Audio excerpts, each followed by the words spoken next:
Audio.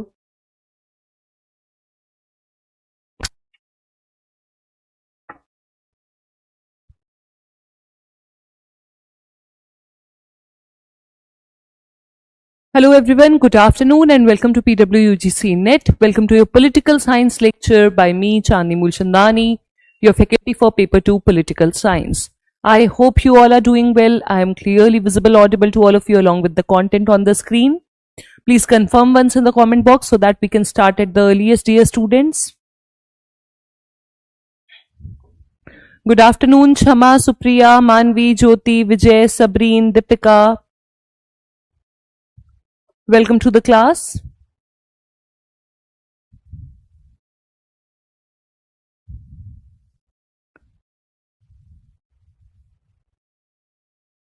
Okay, thank you so much for confirmation. Good afternoon, Divya, Deepika, Mohita, Riya, Nehbadan. Welcome to the class. Voice low है. Is it the problem everyone is facing? सबको issue लग रहा है क्या? Good afternoon, मुस्कान, अभिषेक, मेहर, श्रुति, सेजल, अभिषेक, पटेल, अंजलि, रियाज, संगीता. आते जाइए. Welcome to the class. Voice का issue सब फेस कर रहे हैं क्या? Every one of you is facing the issue regarding voice? No. Okay.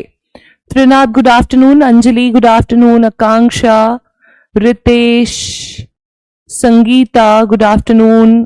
Yumi, Jina, Manvi, Sudha, good afternoon. Okay, voice सही है. ठीक है जी. चलिए तो शुरू करते हैं आज का आपका लेक्चर. आज हम एक नई यूनिट शुरू करने जा रहे हैं, that is Indian foreign policy. That is unit number 6 of your syllabus. ठीक है जी. इंडियन फॉरेन पॉलिसी के लगभग हमारे 8-10 लेक्चर्स होंगे. रोज आपका एक लेक्चर शेड्यूल्ड है. आज हम शुरू करेंगे बिल्कुल बेसिक से, that is meaning, determinants and principles of Indian foreign policy. Bharat की विदेश नीति की मीनिंग क्या है, मतलब क्या है. भारत की विदेश नीति का मतलब के बाद हम कहेंगे कि डिटर्मिनेंट्स क्या है, किस पैरामीटर पे भारत की विदेश नीति तय होती है, निर्धारक तत्व क्या है, डिटर्मिनेंट्स, और सिद्धांत क्या है, उनके बारे में हम बात करेंगे. Before we move ahead, anyone of you can tell me what is foreign policy? विदेश नीति क्या होती है या फॉरेन पॉलिसी क्या होती है? What is foreign policy? Anyone of you? Good afternoon Raghav, Sandesh, Priyanshi, Shruti. Welcome to the class. जी बताइए, what is foreign policy?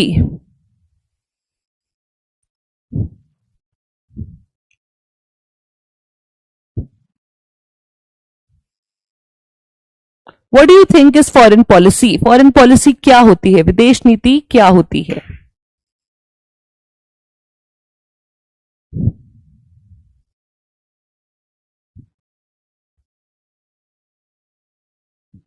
Okay, देखिए फॉरेन पॉलिसी क्या है? फॉरेन रिलेशंस कंडक्ट करने का तरीका. Foreign policy is a set of goals. कुछ उद्देश्य हैं, कुछ लक्ष्य हैं, ऑब्जेक्टिव्स हैं, गोल्स हैं, टू कंडक्ट फॉरेन रिलेशंस, जिनके माध्यम से हम विदेश नीति बनाते हैं या बाहरी ताकतों के साथ एक देश अपने संबंध बनाता है. उन लक्ष्यों को या उन उद्देश्यों को फॉरेन पॉलिसी कहा जाता है. Foreign policy is nations permanent interest. Can you please explain this Sabreen? What do you mean by this? Foreign policy वो स्ट्रैटेजीज हैं जिसके माध्यम से हम नेशनल इंटरेस्ट अचीव करते हैं. करेक्ट.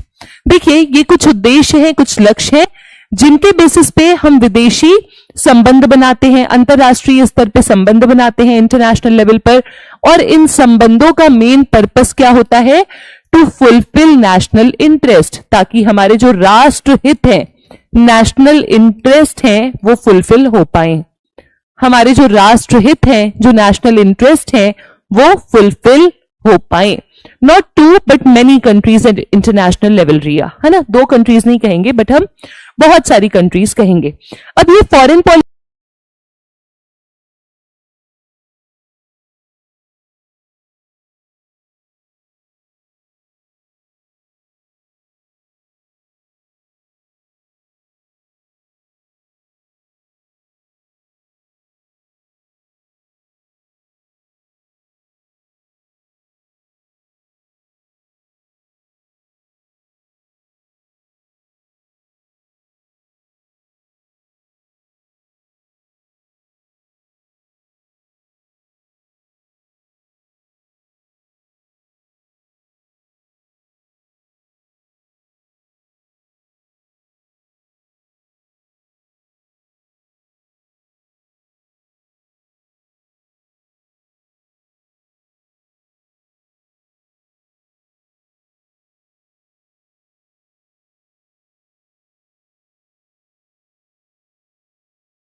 कॉम्प्लेक्स होनी चाहिए। सिंपल स्ट्रेट फॉरवर्ड नहीं, बल्कि स्ट्रैटेजिक, रणनीतिक, डिप्लोमेटिक, कूटनैतिक, ठीक है। हमारी फॉरेन पॉलिसी कॉम्प्लेक्स होनी चाहिए। And also one important thing is this कि हमारी फॉरेन पॉलिसी जो है वो डिपेंडेंट नहीं होती है, पर इंटरडिपेंडेंट होती है। किसी भी देश की फॉरेन पॉलिसी अंतर्निर्भरता के सिद्धांत को जो है पूरा करती है। अंतर्निर्भरता मतलब हम अपनी राज्य सरकारों पर निर्भर हैं। अंतर्निर्भरता मतलब हम अपने राष्ट्रीय हितों पर निर्भर हैं। अंतर्निर्भरता मतलब हम अपने पड़ोसी देशों से मित्रता बनाना चाहते हैं, हम इस पर निर्भर हैं। तो बहुत सारे फैक्टर्स बाकी फैक्टर्स को प्रभावित कर रहे होंगे। इंडिपेंडेंट भी होती है और इंटरडिपेंडेंट भी, मतलब स्वतंत्र भी होती है और अंतर्निर्भर भी। स्वतंत्र हम तब कहेंगे जब कोई बाहरी देश हमारी फॉरेन पॉलिसी में या हमारी स्ट्रैटेजी में इंटरफेयर करे, हस्तक्षेप करे, तो वो हस्तक्षेप हमें पसंद नहीं, हम इंडिपेंडेंट फॉरेन पॉलिसी रखेंगे। और इंटरडिपेंडेंट मतलब बहुत सारे तत्वों पर इंटरडिपेंडेंसी, जिन्हें हम कंसिडर करके अपने राष्ट्र हित को इंपॉर्टेंस देते हुए अपनी फॉरेन पॉलिसी को बनाते हैं। Clear? Clear to all of you?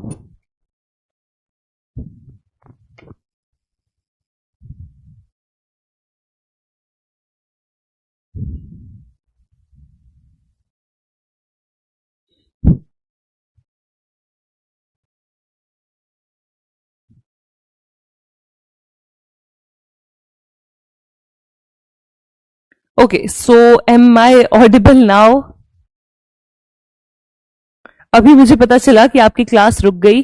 2-5 minute पढ़ाने के बाद कमेंट सेक्शन के पास आती हूं मैं, क्योंकि from where I teach it is not a big screen, I have to come to my laptop to see your comments. तो अभी मैं ऑडिबल हूं clearly without buffering? I will be repeating everything, don't worry. Am I clearly audible now without buffering?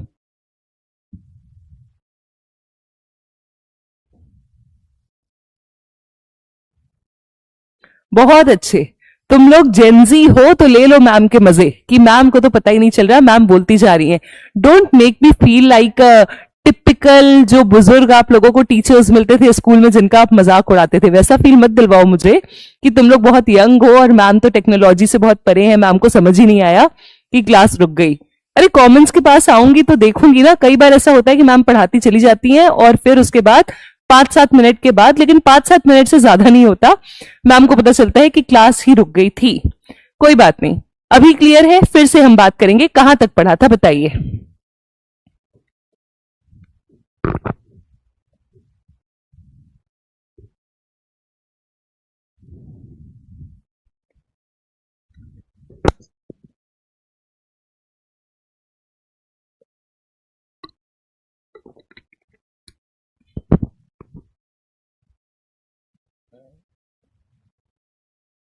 कहां तक पढ़ा था? शुरू से बता दो। वाह, बहुत अच्छे। कुछ नहीं सुनाई दिया क्या?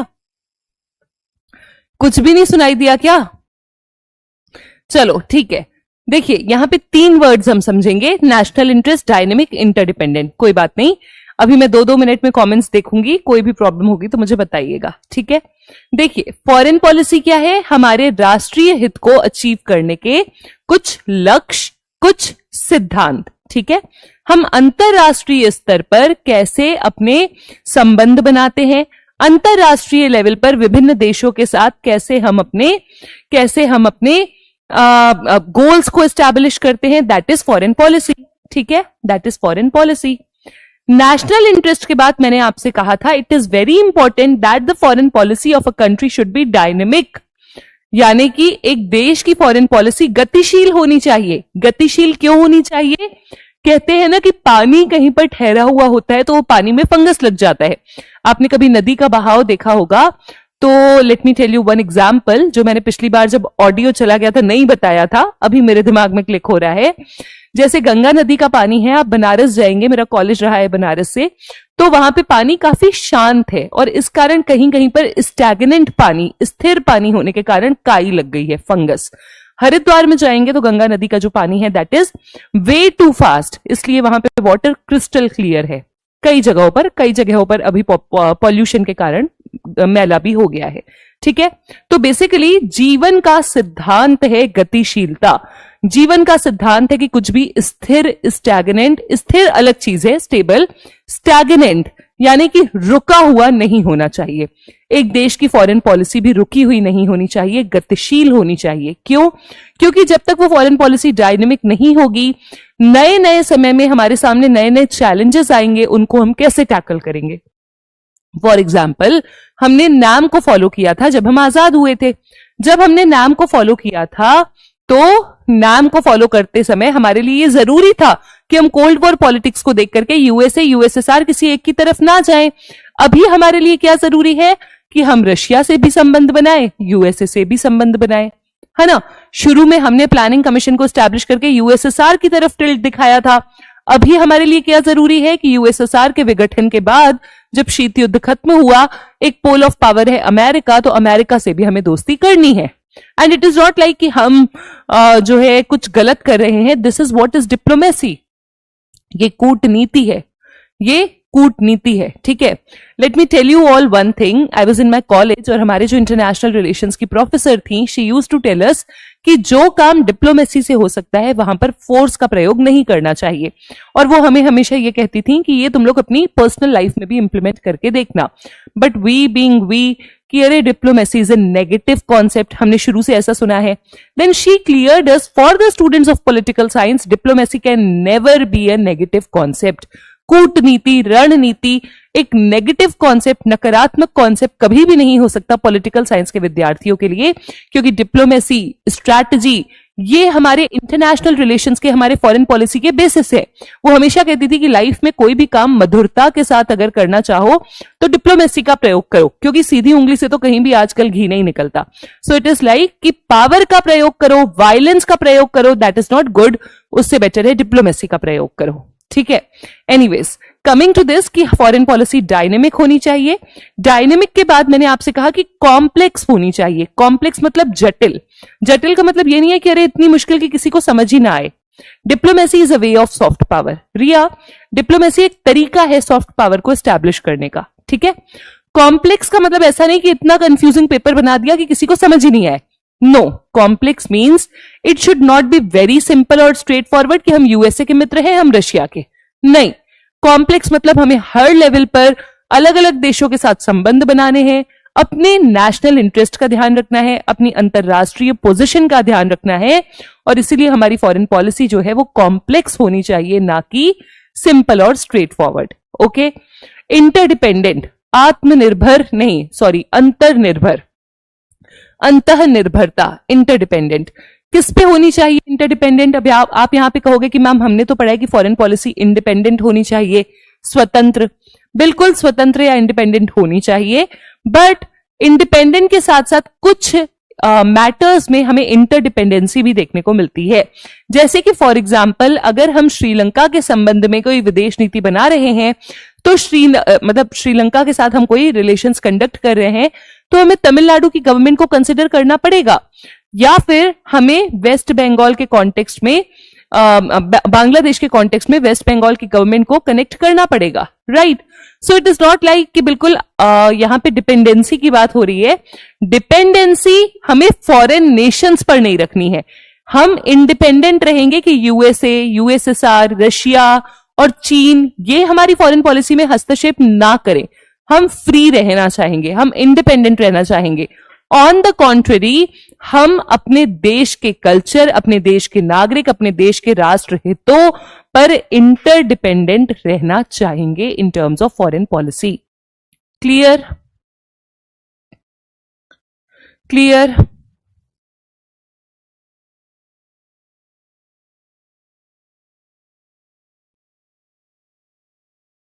डायनेमिक, कॉम्प्लेक्स, इंटरडिपेंडेंट समझ आ गया? सबरीन ने लिखा है, nations have no permanent friends और enemies but permanent interest, which is absolutely correct. Foreign policy बनाने का एक प्रिंसिपल है कि हमारे कोई भी स्थायी ना मित्र होते हैं, ना ही स्थायी शत्रु होते हैं, सिर्फ हमारे स्थायी हित होते हैं, नेशनल इंटरेस्ट, राष्ट्रीय हित। हमें राष्ट्रीय हित को पूरा करने के लिए अपने शत्रु और अपने मित्र बदलने पड़ते हैं। That is what is international relations.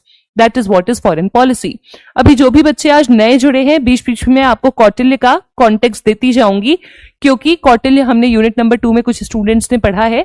बाकी स्टूडेंट्स जो भी आज नए जुड़े हैं हमारे साथ, दे ऑल शुड नो कि कौटिल्य का जो भी इंपैक्ट था that is way too ahead of his times.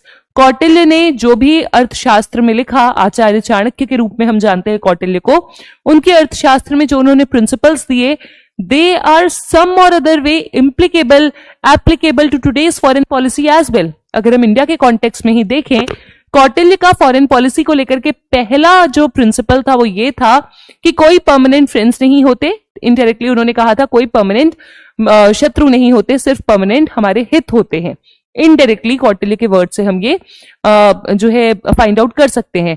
And Kautilya was right, today we have no permanent friends, no permanent enemies, but only permanent interest. Kautilya ने कहा था कि हमारा पड़ोसी देश हमेशा हमारा शत्रु देश होगा, which is correct to a larger extent. Consider Pakistan this side, consider China that side. Bangladesh Nepal को हम नहीं कहेंगे क्योंकि दे आर बफर स्टेट। बफर स्टेट का भी कॉन्सेप्ट कौटिल्य ने दिया था। ठीक है, चलिए आगे बढ़ते हैं हम। We will understand about a number of factors which are influencing India's foreign policy in current time, in contemporary times. But before that, we need to understand some determinants and some principles. थोड़ा slides को देख लेते हैं, फिर हम आगे बढ़ेंगे। Foreign policy एक इंस्ट्रूमेंट है to seek adjustment in the behaviour of other states in favour of oneself. यानी किसी भी देश का व्यवहार हमारे प्रति अच्छा हो, वो कूटनैतिक तरीके से अचीव करने का तरीका है फॉरेन पॉलिसी। ठीक है, यानी कि हमें अंतरराष्ट्रीय विश्व में अपनी पहचान बनानी है, बाकी देशों से संबंध बनाने हैं। तो अब संबंध बनाने के लिए हम जाके गिड़गिड़ाएंगे थोड़ी, हम जाके रिक्वेस्ट थोड़ी करेंगे, ना ही हम वहां पे पावर का यूज करेंगे, क्योंकि आज के समय में we are working for a peaceful world. So the only option we have is diplomacy.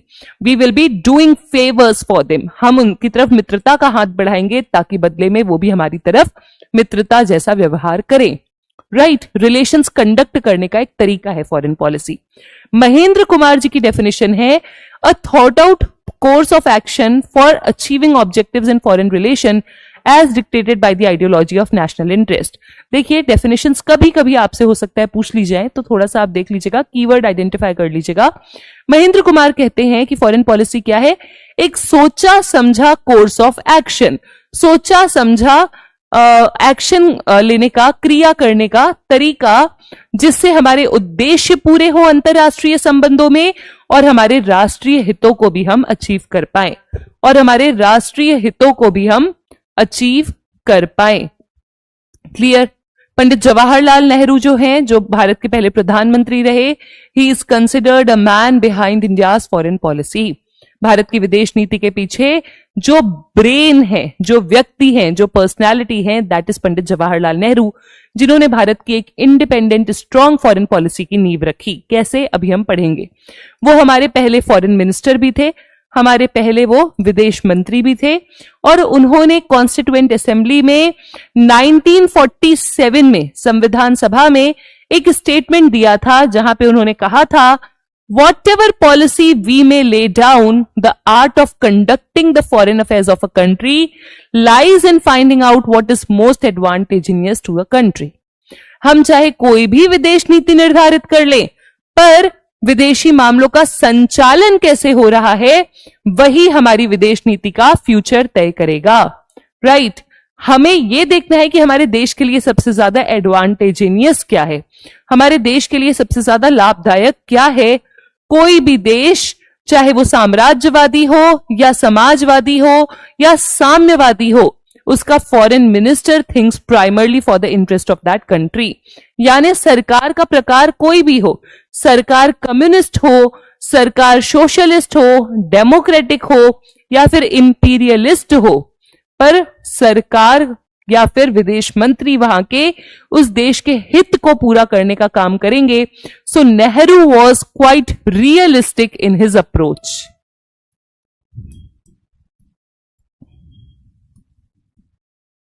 Nehru बहुत यथार्थवादी थे, आदर्शवादी नहीं थे, यथार्थवादी थे कि हम अपने हितों के लिए जो भी होगा वो, जो बन पड़ेगा वो करेंगे, जो बन पड़ेगा वो करेंगे। Clear? Clear?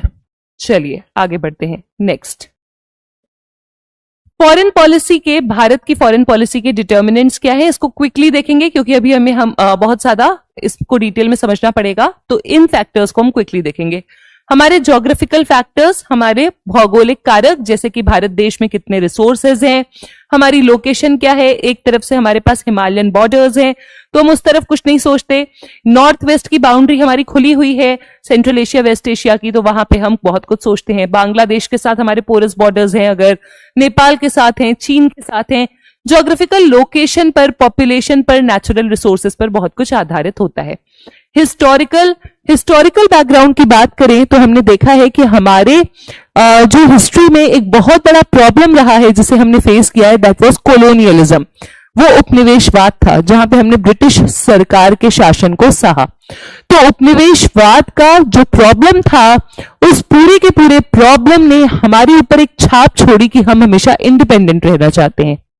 We were scared कि हम नियो कॉलोनियलिज्म की चपेट में ना आ जाएं, और इसीलिए हमने 5 ईयर प्लान को स्टैब्लिश किया, इसीलिए हमने नॉन अलाइंड मूवमेंट को स्टैब्लिश किया, क्योंकि हमारा इतिहास रहा है कि हमारे ऊपर ब्रिटिशर्स ने शासन किया था। राइट? तो हिस्टोरिकल फैक्टर्स का भी बहुत प्रभाव रहता है, इकोनॉमिक फैक्टर्स का भी प्रभाव रहता है, जैसे कि हमारे देश में अगर इन्फ्लेशन है, अनएम्प्लॉयमेंट है, गरीबी है, तो हमें बाहर से मदद लेनी पड़ेगी, या फिर हम बात करें तो हमें तेल के लिए वेस्ट एशिया पे डिपेंडेंट होना होता है, तो हम वेस्ट एशिया से अच्छे रिलेशंस रखेंगे। हमें इकोनॉमिक फैक्टर्स में हम देखें तो वेपन्स के लिए, आर्म्स एंड एम्युनिशंस के लिए रशिया पे डिपेंडेंट होना पड़ता है, फ्रांस पे डिपेंडेंट होना पड़ता है, तो हम उनके साथ अच्छे संबंध रखेंगे। ठीक है जी। आइडियोलॉजिकल फैक्टर मतलब विचारधारा, जैसे कि हमने लिबरलिज्म को फॉलो किया है, सोशलिज्म को फॉलो किया है, गांधीज्म को फॉलो किया है। और थोड़ा समझे इसे, फेबियन सोशलिज्म को आपने पढ़ा होगा, नहीं पढ़ा तो मैं आपको बताती हूं। फेबियन सोशलिज्म का समाजवाद का एक प्रकार है। फेबियनवाद भी आप इसे कहते हो, फेबियन समाजवाद भी कहते हो, जो कि एक एवोल्यूशनरी सोशलिज्म है, यानी कि ये एक विकासवादी समाजवाद है। विकासवादी मतलब सबका साथ सबका विकास। धीरे धीरे हम समाजवाद की तरफ बढ़ेंगे, समाज में असमानताओं को कम करेंगे और धीरे धीरे हम आगे सबके साथ की तरफ बढ़ेंगे। This type of socialism was opted by India. Pandit Nehru Fabian socialism की तरफ टिल्टेड थे, यूएसएसआर से फेबियन सोशलिज्म का कॉन्सेप्ट पंडित नेहरू ने लिया था, और भारत में उन्होंने, जिसे हम मिक्स्ड इकोनॉमी कहते हैं, या मिक्स्ड इकोनॉमी के साथ फेबियन सोशलिज्म को उन्होंने इंप्लीमेंट किया था। ठीक है, तो विचारधारा से भी बहुत ज्यादा हम प्रभावित होते हैं, जैसे कि हम गांधीवाद में मानते हैं। गांधीवाद में मानने के कारण हमने पीस को इंपॉर्टेंस दी है। आप पंचशील के बारे में पढ़ोगे, अभी मैं पढ़ाऊंगी आपको। पंचशील में हमने पीस को, शांति को, कोऑपरेशन को, सहयोग को, म्यूचुअल ट्रस्ट को इंपॉर्टेंस दी है। These all are ideological features of our foreign policy, and one of the important ideologies impacting India is Gandhism. Right? Next, national interest, राष्ट्रीय हित। राष्ट्रीय हित क्या जरूरी है क्या? जी बहुत जरूरी है राष्ट्रीय हित। क्यों जरूरी है राष्ट्रीय हित? क्योंकि हमारी फॉरेन पॉलिसी का जो मेन मुद्दा है, फॉरेन रिलेशंस बनाने का जो मेन मुद्दा है, वो ये है कि हमारा राष्ट्र और उसके हित की हम बात कर सकें। तो राष्ट्रीय हित भी एक देश की फॉरेन पॉलिसी को गाइड करता है। पर्सनल फैक्टर्स भी होते हैं, जिसमें आप पर्सनैलिटी कल्ट देखते हो। जो प्रधानमंत्री होंगे, प्रेसिडेंट होंगे, उनकी पर्सनैलिटी की छवि देखने को मिलती है, जैसे गांधी, नेहरू, अभी नरेंद्र मोदी, उनका भी पर्सनैलिटी कल्ट हमें फॉरेन पॉलिसी में देखने को मिलता है। ठीक है, इंदिरा गांधी का भी प्रभाव हमें उनकी फॉरेन पॉलिसी में देखने को मिला था। और नेशनल सिक्योरिटी को हम सर्च करते हैं, यानी राष्ट्रीय सुरक्षा की खोज। मतलब हमारे जो भी राष्ट्रीय हित हैं वो ऐसे होने चाहिए जो राष्ट्रीय सुरक्षा को पूरा का पूरा सुनिश्चित कर सके। ठीक है, नेशनल सिक्योरिटी को पूरा अश्योर कर सके। Right? Ideals which inspired our national leaders. कुछ आइडियल्स होंगे, कुछ आदर्श होंगे जो हमारे राष्ट्रीय लीडर्स को इंस्पायर करते होंगे, जैसे रविंद्रनाथ टैगोर, महात्मा गांधी, पंडित जवाहरलाल नेहरू, औरोबिंदो घोष, सी राजगोपालचरी, ये सारे के सारे जो हैं इनके कुछ आदर्श होंगे, उनका प्रभाव भी हमारी विदेश नीति में हमें देखने को मिलता है। And last but not the least, constitutional factors का भी प्रभाव हमें हमारी विदेश नीति में देखने को मिलता है। जैसे कि हमारे संविधान में we have seen it is article 51 of part 4, जिसमें फॉरेन पॉलिसी के डिटर्मिनेंट्स मेंशन्ड है। Anyone of you can tell me what it is? 51 part 4, कोई मुझे बता सकता है व्हाट इट इज? पार्ट 4 का आर्टिकल 51, उसमें हमारे फॉरेन पॉलिसी के टेनेंट्स मेंशन्ड है।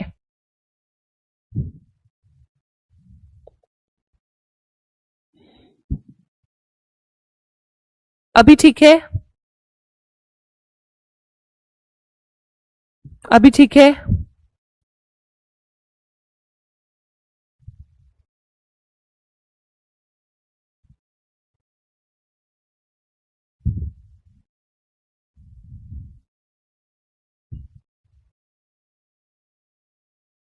No, military factor won't be a factor affecting foreign policy, Riya. Military factor नहीं प्रभावित करेगा। Promoting international peace and security is article 51, ठीक है। Promoting international peace and security, अंतरराष्ट्रीय शांति और सुरक्षा को बढ़ावा देना, that is article 51 part 4, right.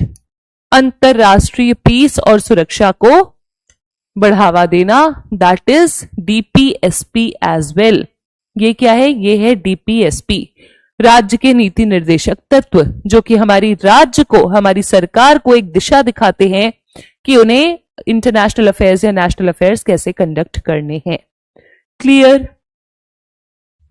Clear? अब मुझे बताओ, इसके अलावा और कौन से फैक्टर्स हैं जो एक देश की फॉरेन पॉलिसी को प्रभावित करते हैं? इसके अलावा और कौन से फैक्टर्स हैं जो एक देश की फॉरेन पॉलिसी को अफेक्ट करते हैं? अभी मैंने आपको बताया था कि इट विल बी, अभी मैंने आपको बताया था कि it will be, yes, tell मी।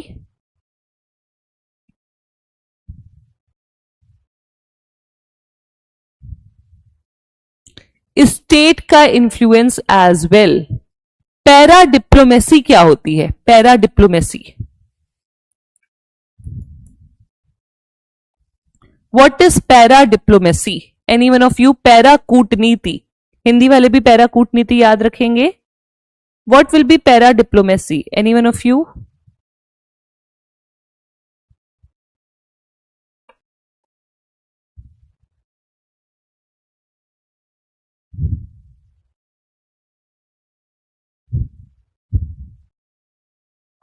मैंने पढ़ाया है क्या आप लोगों को पैरा डिप्लोमेसी पहले?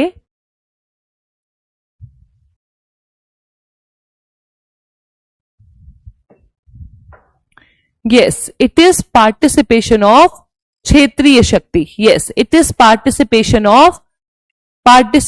ऑफ द रीजनल गवर्नमेंट्स या फिर non central governments in international relations.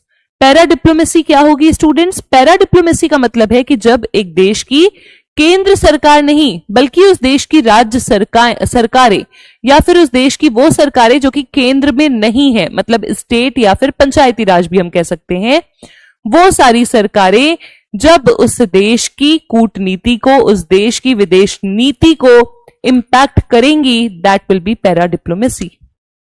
That will be para diplomacy. जैसे मैंने अभी आपको एग्जाम्पल दिया था ऑफ बांग्लादेश एंड श्रीलंका, कि बांग्लादेश के साथ हमें जो भी रिलेशंस कंडक्ट करने हैं, उन रिलेशंस को कंडक्ट करने में हमें ध्यान देना है कि वेस्ट बंगाल की गवर्नमेंट क्या कहती है, वेस्ट बंगाल की पब्लिक जो है वो ठीक से सेटिस्फाइड है या नहीं है, right. And similar is the case with Sri Lanka, कि हमें तमिलनाडु की गवर्नमेंट को कंसिडर करना है, ठीक है। So it is role of regional governments in foreign policy. क्षेत्रीय सरकारों का या राज्य सरकारों का विदेश नीति में जो रोल है, भूमिका है, उसे पैरा डिप्लोमेसी कहते हैं। इसके अलावा इंटरनेशनल सिस्टम की जो पोजीशन होगी, अंतरराष्ट्रीय सिस्टम की जो पोजीशन होगी, वो भी हमारी फॉरेन पॉलिसी को प्रभावित करेगी। अंतरराष्ट्रीय सिस्टम का पोजीशन का क्या मतलब हुआ? जैसे कि हमने ये पढ़ा है, हमें ये पता है कि हमने नाम क्यों इस्टेब्लिश किया था, क्योंकि हमें पता था कि अगर हम नाम को नहीं लेकर के आएंगे तो हम कहीं ना कहीं कोल्ड वॉर पॉलिटिक्स में विलुप्त हो जाते, बिजी हो जाते, है ना। सो इसीलिए हमें नाम लाना पड़ा, non aligned movement. So one important thing is this कि इंटरनेशनल सिस्टम का जो भी आपका उस समय का सिचुएशन होता है, अगर यूनिपोलर वर्ड है अमेरिका के साथ रिश्ते बनाने पड़ेंगे, बाइपोलर था हम नाम लेकर के आए, तो इंटरनेशनल सिस्टम या अंतरराष्ट्रीय सिस्टम का भी प्रभाव हमारी फॉरेन पॉलिसी पे हमें देखने को मिलता है। ठीक है, यूनाइटेड नेशंस भी देश की फॉरेन पॉलिसी को प्रभावित करता है कई बार। अगर आप यूनाइटेड नेशंस के सदस्य हो, यूनाइटेड नेशंस भी आपकी फॉरेन पॉलिसी को प्रभावित करेगा। यूनाइटेड नेशंस का, जैसे इंडिया की अगर हम बात करें, one of the founding members होने के कारण हमें यूनाइटेड नेशन के फेथ, यूनाइटेड नेशन के पर्पस, इन सबको अपने कॉन्फिडेंस में लेना होगा, अपनी फॉरेन पॉलिसी में इंक्लूड करना होगा। ठीक है, तो ये कुछ कारक है जो भारत की विदेश नीति को प्रभावित करते हैं time and again. Now moving to some of the important principles of Indian foreign policy. हमारे जो प्रिंसिपल्स हैं, फटाफट इसका एक क्विक ग्लिम्स लेते हैं, फिर हम डिटेल से इनको पढ़ेंगे इन prime minister wise foreign policy. ठीक है, सबसे पहले नॉन अलाइनमेंट, गुट निरपेक्षता। गुट निरपेक्षता को मैं बार बार आपके सामने नाम बोलूंगी, नॉन अलाइंड मूवमेंट, तो आप कंफ्यूज मत होइएगा। Non alignment is not the policy of the passive neutrality, यानी कि निष्क्रिय तटस्थता नहीं है कि हम ना यूएसए के साथ हैं ना यूएसएसआर के साथ, और हम जो है इंटरनेशनल रिलेशंस में चुप करके बैठेंगे, finger on your mouth. No, it is not like that. It is like कि we will be conducting our international affairs, we will be making relations, हम international events पे अपना ओपिनियन भी रखेंगे, बट बिना किसी भेदभाव के, बिना किसी एक का पक्ष लेते हुए, राइट। तो ये पैसिव न्यूट्रलिटी नहीं है, it is like our involvement, it is like our involvement in the international affairs. Faith in international cooperation, peace और कोऑपरेशन भारत की विदेश नीति का एक मूल तत्व है, याद रखिएगा। शांति और सहयोग भारत की विदेश नीति का मूल तत्व है, हम अंतरराष्ट्रीय सहयोग और शांति में विश्वास रखते हैं। हमारे ईस्ट के साथ रिलेशंस हमें डेवलप करने हैं। क्यों? क्योंकि देखिए, India believes in south south cooperation, India believes in south south cooperation. South south cooperation क्या है? साउथ साउथ कोऑपरेशन मतलब वो सारे देश जो कि तृतीय विश्व के हैं, थर्ड वर्ल्ड कंट्रीज, जो कि डेवलपिंग या अंडर डेवलप्ड है, जो कि वेस्टर्न नहीं है, जो कि डेवलप्ड नहीं है, उन सबके बीच में कोऑपरेशन की बात करता है India. And therefore we are looking towards our east, हम अपने पूर्व की तरफ देखते हैं। पश्चिमी देशों से तो रिश्ते हम बना रहे हैं, but we are also considering and giving importance to the eastern countries. That is also one of the basic feature of India's foreign policy, right? Next, United Nations में हमारा विश्वास है। जो भी देश आजाद नहीं है, गुलाम देश हैं, या जहां पर तानाशाही है, उन सबकी स्वतंत्रता की हम बात करते हैं। मिलिट्री अलायंसेस का ऑपोजिशन करते हैं, यानी सैन्य गठबंधनों का ऑपोजिशन करते हैं, क्योंकि हम हिंसा में विश्वास नहीं रखते हैं, राइट? पंचशील में हमारा फेथ है। पंचशील को पढ़ लो, बहुत अच्छे से याद कर लो, ये बार बार एग्जाम में भी आता है और आपके सामने भी अभी क्लास में आएगा। What is Panchsheel? पंचशील क्या है? Mutual respect for each others territorial integrity and sovereignty, एक दूसरे की क्षेत्रीय अखंडता और संप्रभुता के लिए परस्पर सम्मान। पंचशील मतलब 5 सिद्धांत है, जो हमारी विदेश नीति का भी इंपॉर्टेंट पार्ट है। एंड अपार्ट फ्रॉम दैट, ये हमारे चाइना के साथ संबंध में भी पंचशील 5 सिद्धांत इंक्लूडेड हैं। ठीक है, हमने चाइना के साथ पंचशील प्रिंसिपल्स को साइन किया था 54 में। 54 में हमने पंचशील प्रिंसिपल्स को चाइना के साथ साइन किया था। अगर आपसे पूछा जाए तो आप याद रखिएगा। बट वैसे पंचशील हमारी फॉरेन पॉलिसी का भी एक पार्ट है। पहला, mutual respect for each others territorial integrity and sovereignty, मतलब हर एक देश की क्षेत्रीय संप्रभुता और क्षेत्रीय अखंडता का हम पूरा सम्मान करते हैं। किसी के घर में जाकर के हम घुसते नहीं हैं, जैसे कि चीन हमारे घर में घुस रहा है। We do not support that. Second, non aggression, अहिंसा, हिंसा को हम कतई सपोर्ट नहीं करते। तीसरा, non interference in the internal affairs of other states, आपके जो आंतरिक मामले हैं, आपके आंतरिक मामले हैं, हम उसमें कुछ नहीं बोलेंगे। वी वोंट इंटरफेयर, हमारा कोई हस्तक्षेप नहीं होगा, आपके घर का मैटर है, आप खुद ही सॉल्व करो। चौथा, इक्वालिटी एंड म्यूचुअल कोऑपरेशन, यानी एक दूसरे का सम्मान करना और आपसी सहयोग रखना। पांचवा, to adopt the policy of peaceful coexistence, यानी शांति प्रिय तरीके से एक साथ सह अस्तित्व के साथ रहना। आप भी रहिए, हम भी रहेंगे, ये विश्व हम सबके लिए बराबर है। राइट? क्लियर? क्लियर?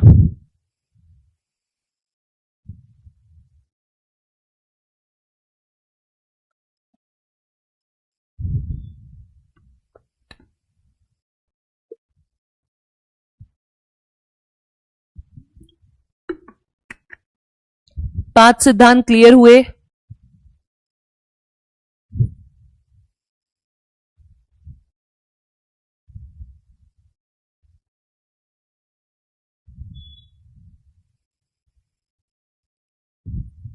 क्लियर है? चलो आगे बढ़ते हैं। नेक्स्ट, एटॉमिक एनर्जी को हम पीसफुल पर्पसेस के लिए यूज करेंगे, यानी शांतिपूर्ण उद्देश्यों के लिए हम परमाणु ऊर्जा का उपयोग करेंगे। हमारे जो आसपास के देश हैं, नेबरिंग कंट्रीज हैं, पड़ोसी देश, उनके साथ हम मैत्रीपूर्ण संबंध रखेंगे। कॉमनवेल्थ ऑफ नेशंस की मेंबरशिप है हमारे पास। कॉमनवेल्थ की अभी हम बात करेंगे, मैं आपको समझाऊंगी कॉमनवेल्थ क्या है, ठीक है। राष्ट्रमंडल देशों की सदस्यता है, तो हम राष्ट्रमंडल देशों के साथ भी पीसफुल कोएग्जिस्टेंस को फॉलो करेंगे। इंपीरियलिज्म और कॉलोनियलिज्म का ऑपोजिशन करेंगे, उपनिवेशवाद और साम्राज्यवाद का विरोध, क्योंकि ये हमारा हिस्टोरिकल एक्सपीरियंस रहा है। ये हमारा हिस्टोरिकल एक एक्सपीरियंस रहा है जिसके बेसिस पे हम कॉलोनियलिज्म और इंपीरियलिज्म को ऑपोज करेंगे।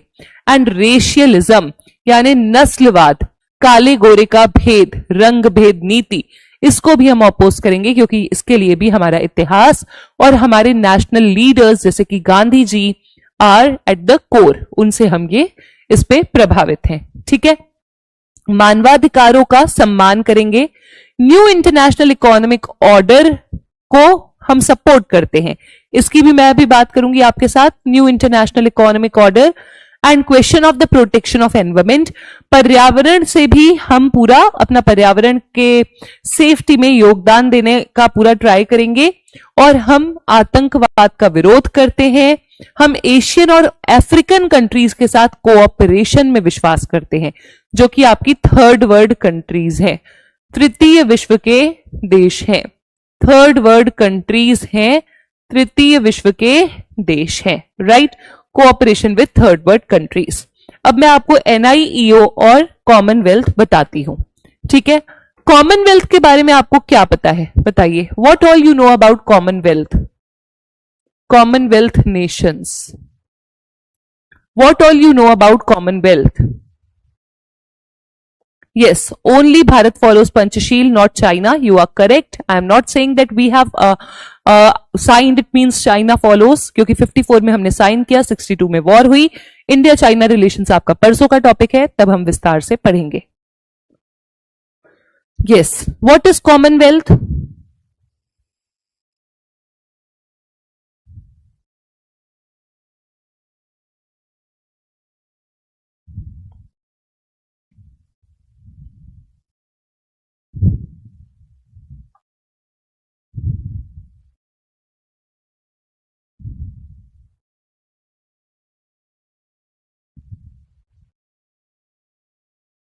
Anyone of you, what is Commonwealth? Commonwealth से आप क्या समझते हो?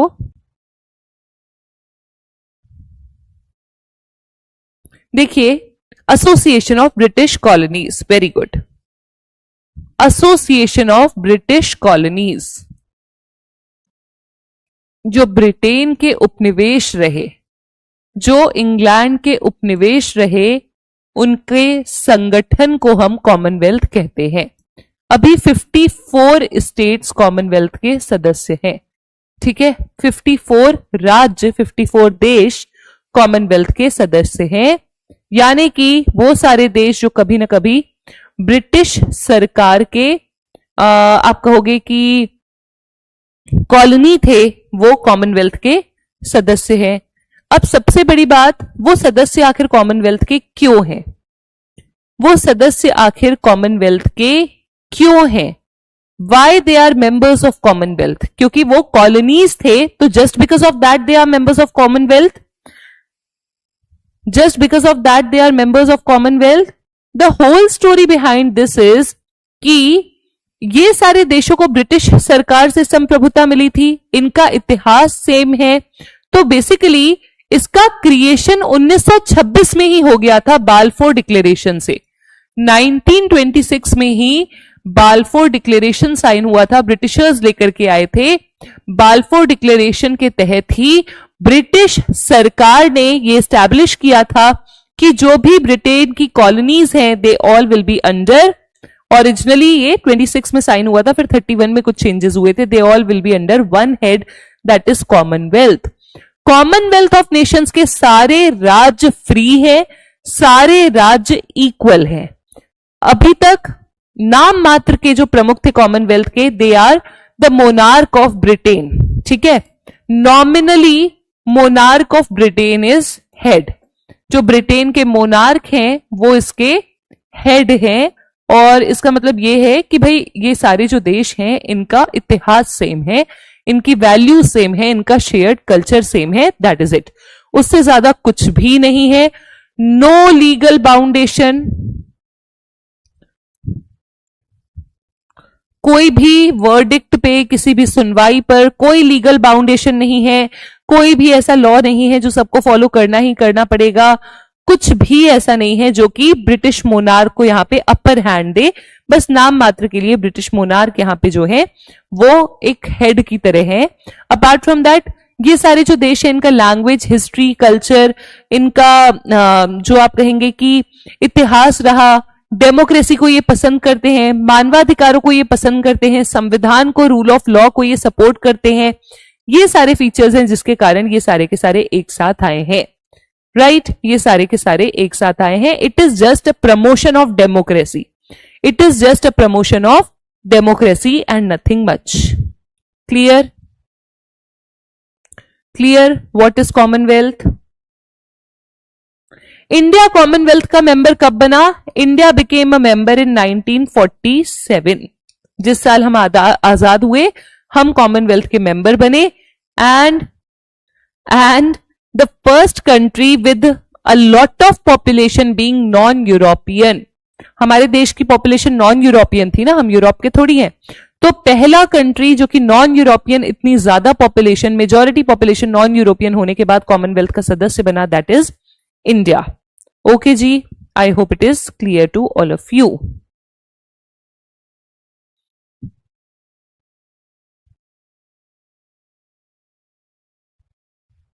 कोई डाउट है तो पूछिए।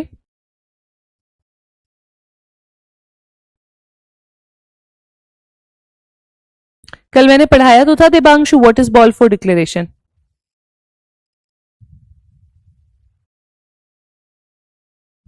India became a member in 47। Sejal, कल मैंने पढ़ाया तो था आपको बाल्फोर डिक्लेरेशन।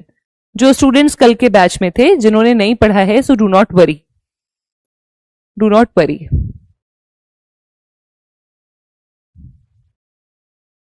कल मैंने आपको जो बाल्फोर पढ़ाया था वो 1917 वाला था, है ना, वो वर्ल्ड वॉर के समय वाला था, अगर आपको याद हो तो।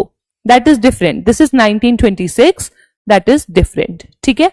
यहां पे ब्रिटिश बाल्फोर डिक्लेरेशन में बात हुई थी कि ब्रिटिश कैसे अपने कॉलोनीज के साथ आगे संबंध रखेंगे।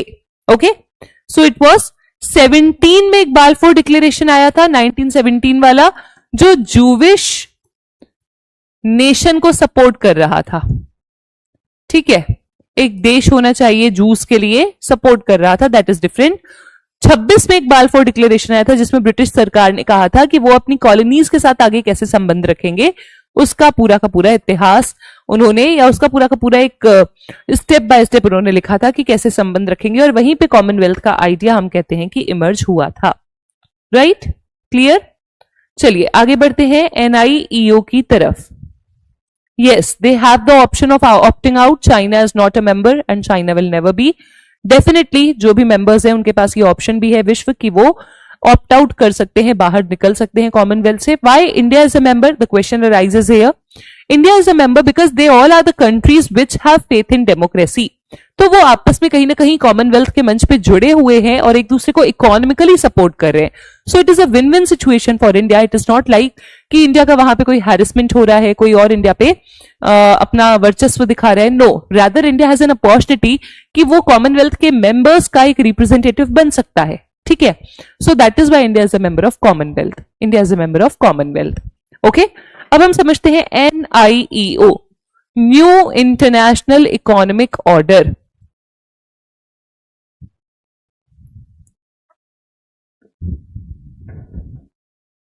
New international,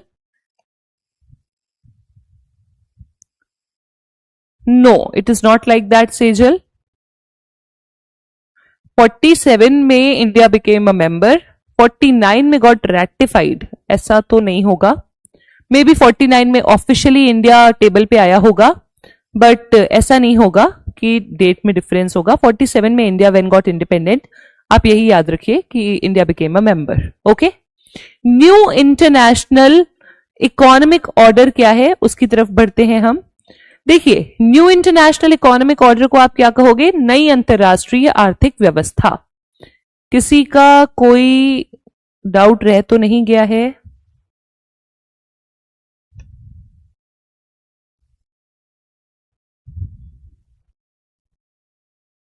okay, no doubt is remaining from my side. किसी का कोई डाउट रह गया है तो आप पूछ लीजिएगा फिर से. ठीक है, न्यू इंटरनेशनल इकोनॉमिक ऑर्डर क्या है? नई अंतरराष्ट्रीय आर्थिक व्यवस्था. ठीक है, क्या है ये NIEO? NIEO कुछ प्रपोजल्स हैं जो कि विकासशील देशों ने 1970 के दशक में सबके सामने प्रस्तुत किए थे, जिनके बेसिस पर वो इंटरनेशनल लेवल पर चेंजेस लाना चाहते थे इन दी इकोनॉमिक सिस्टम. ठीक है, 1970s में न्यू इंटरनेशनल इकोनॉमिक ऑर्डर का जन्म होता है and this was proposed by developing country. थोड़ा स्पेसिफिकली अगर हम बात करें तो 6th स्पेशल सेशन था. 6th स्पेशल सेशन था 1975 का.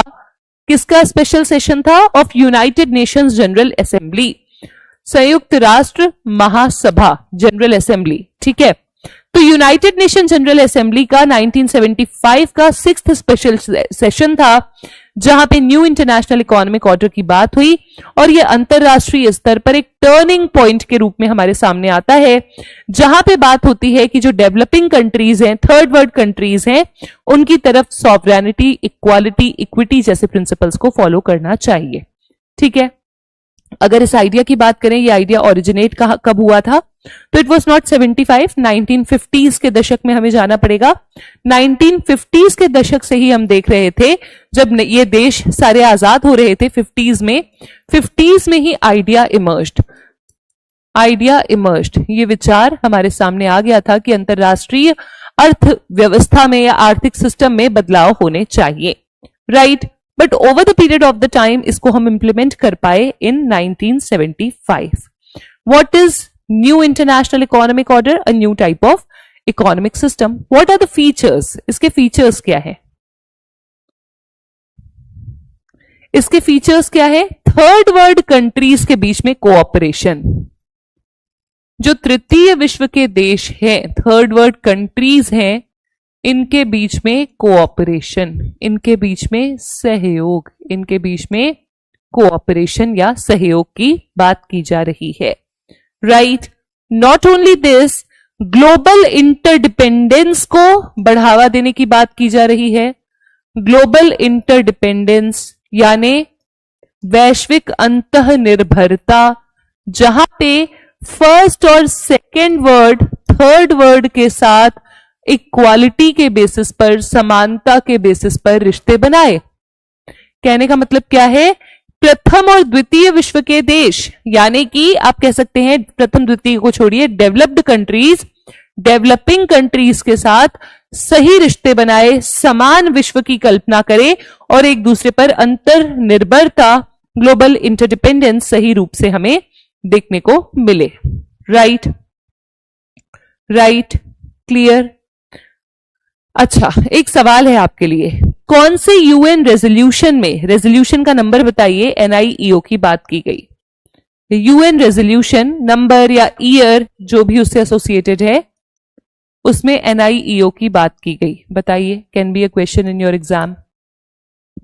एनआईईओ की बात, यूएन रेजोल्यूशन आगे क्या है, किसमें की गई?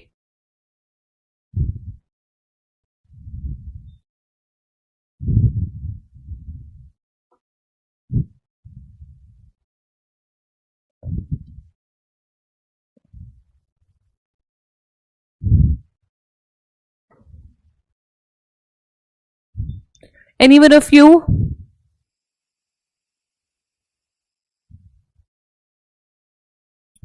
That is 1971। ठीक है, याद रखिएगा एग्जाम में अगर पूछा जाए। यूएन रेजोल्यूशन 1971 एनआईईओ की बात करता है। ठीक है, अच्छा एक चीज ध्यान रखिए, जब भी हम एनआईईओ की बात करते हैं तो सबसे बड़ा जो एक डेवलपमेंट हमें देखने को मिलता है वो ये है कि जो भी तृतीय विश्व के देश हैं, साउथ साउथ डायलॉग वाले देश हैं, वो सब आपस में एकजुट होकर के बात कर रहे हैं दैट हमारे जो नेचुरल रिसोर्सेज हैं, एनआईईओ को इंट्रोड्यूस करने की बात कर रहे हैं, जिसके तहत वो कहते हैं कि हमारे जो नेचुरल रिसोर्सेज हैं, इन्हें एलडीसीज भी कहा गया है, लीस्ट डेवलप्ड कंट्रीज, है ना, एलडीसीज, लीस्ट डेवलप्ड कंट्रीज। एलडीसीज कहते हैं कि हमारे जो भी सोर्सेज हैं, नेचुरल रिसोर्सेज, उन पे हमारा हक होना चाहिए, ना कि वेस्टर्न वर्ल्ड का। एग्जाम्पल, अफ्रीका में आपको पता होगा, मैंने एक केस स्टडी पढ़ी थी कई समय पहले, कुछ समय पहले न्यूज़पेपर में। अफ्रीका में देयर वाज वन कंट्री जिसमें देयर वाज दिस नीम का पेड़, नीम के पेड़ का एक variety, we can call it neem का पेड़ इन इंडिया, जो कि वहां के फॉरेस्ट में बहुत ज्यादा मिलता था। ठीक है, व्हाट हैपेंड, ब्रिटेन की एक कंपनी ने वहां पर अपना इस पेड़ का जब उनको आइडेंटिफिकेशन हुआ, अपना टेक्नोलॉजी यूज करके वो नीम के पेड़ का एक्सट्रैक्ट बना करके और उन्होंने जो है इचिंग की दवाई बनाई, स्किन एलर्जी की दवाई बनाई। अब वही नीम का पेड़ जो ब्रिटेन में शायद नहीं हो सकता ज्योग्राफिकल कंडीशंस के कारण, क्लाइमेटिक कंडीशंस के कारण, अफ्रीका से वो मंगा करके अपनी टेक्नोलॉजी का प्रयोग करके वहां पे प्लांट लगा करके और वो पूरे विश्व में उसको स्किन एलर्जी की बेस्ट दवाई करके बेच रहे थे। वो नीम का पेड़ सदियों से वहां के लोग स्किन एलर्जी के ट्रीटमेंट के लिए यूज कर रहे हैं, क्योंकि कई बार हमारे पास एक्सपीरियंस होता है अगर टेक्नोलॉजी नहीं भी है। Right, so the thing is कि नेचुरल रिसोर्सेस उनके हैं, बट विश्व के स्तर पर उसको व्यापार कौन बना रहा है? ब्रिटेन। नॉट ओनली दिस, उन्होंने उस पे rights, IPR, intellectual trading rights जो हैं वो भी उन्होंने फाइल किए हुए थे कि no one else can trade this neem का पेड़ apart from that company. Right, so ये पूरा एक केस स्टडी मैंने न्यूज़पेपर में एक बार पढ़ा था। द थिंग इज दिस कि ये सिर्फ एक छोटा सा एग्जांपल है, जो भी लीस्ट डेवलप्ड कंट्रीज हैं, स्पेशली एशिया और अफ्रीका की कंट्रीज, वो सारी की सारी कंट्रीज जो हैं उनके नेचुरल रिसोर्सेस का मिसयूज करते हैं foreign countries, means western countries, अपने इकोनॉमिक डेवलपमेंट के लिए। राइट, तो एनआईईओ इसी की बात करता है। यहां पे बात होती है कि जो भी लीस्ट डेवलप्ड कंट्रीज हैं उनके नेचुरल रिसोर्सेस पर वेस्टर्न कंट्रीज का कोई भी हक नहीं होना चाहिए। राइट, दूसरा, जो लीस्ट डेवलप्ड कंट्रीज हैं उन्हें वेस्टर्न मार्केट्स का भी इक्वल एक्सेस मिलना चाहिए। मतलब अगर वो अफ्रीका की कंट्री उस दवाई पे पेटेंट लेकर के वो दवाई को बेचना चाहे, तो ऐसा नहीं है कि ब्रिटेन के मार्केट्स में उनपे हैवी टैक्सेशन लगे, ऐसा नहीं होगा कि यूएस के मार्केट में उनपे हैवी टैक्सेशन लगे। ठीक है, तो बेसिकली सारे देशों को इक्वली डेवलप होने का मौका मिलना चाहिए, वेस्टर्न मार्केट्स का भी एक्सेस हो, जो टेक्नोलॉजी है वो भी मिनिमल प्राइस पर, कम से कम प्राइस पर ट्रांसफर होनी चाहिए to third world countries from the developed world. Right, और इंटरनेशनल इकोनॉमिक इंस्टीट्यूशन जो है, अंतरराष्ट्रीय आर्थिक संस्थाएं जो हैं, उसमें सबका रोल इक्वल होना चाहिए। जो तृतीय विश्व के देश हैं उनके रोल को बढ़ोतरी हमें देनी है इन international economic institutions. Right, these all are the features of N I E O, these all are the features of N I E O. Clear?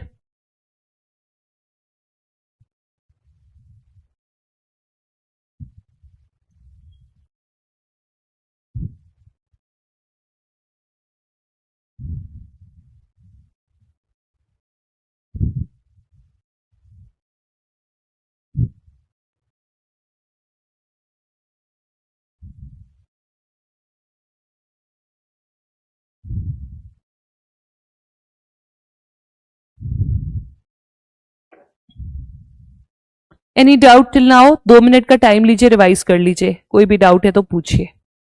अभी तक हमने थोड़ा ओपन एंडेड डिस्कशन रहा है हमारा, जो भी पढ़ा है 2 मिनट का टाइम लीजिए, रिवाइज कर लीजिए, कोई भी डाउट है तो पूछिए मुझसे।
Yes, any doubt, any query?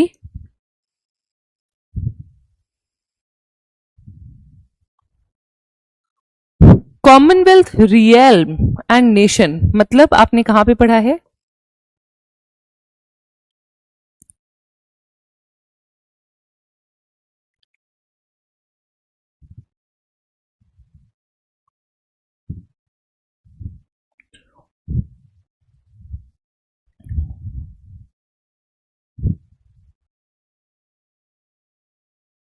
Okay, Commonwealth, nation और रियल्म सेम है, ठीक है। रियल्म वर्ड भी नेशन के लिए ही प्रयोग होता है।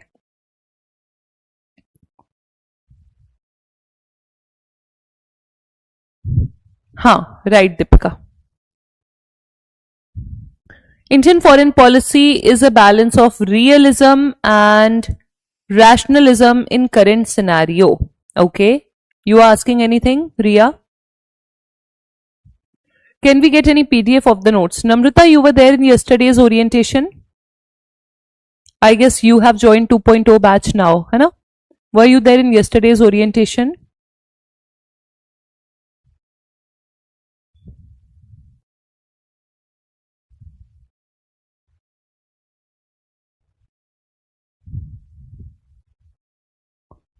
Yes, you will be definitely getting the PDF of the notes. If you are having any confusion, you can refer to yesterday's. You can refer to yesterday's orientation, right? There I have informed all of you that what type of notes will you be getting and the whole processor. Okay. Commonwealth repeat, आसान भाषा में समझेंगे Raghav. Commonwealth कौन है? जो कभी Britishers के गुलाम रहे, ठीक है, जो कभी ब्रिटिशर्स की कॉलोनीज रहे। वो एक साथ क्यों आए?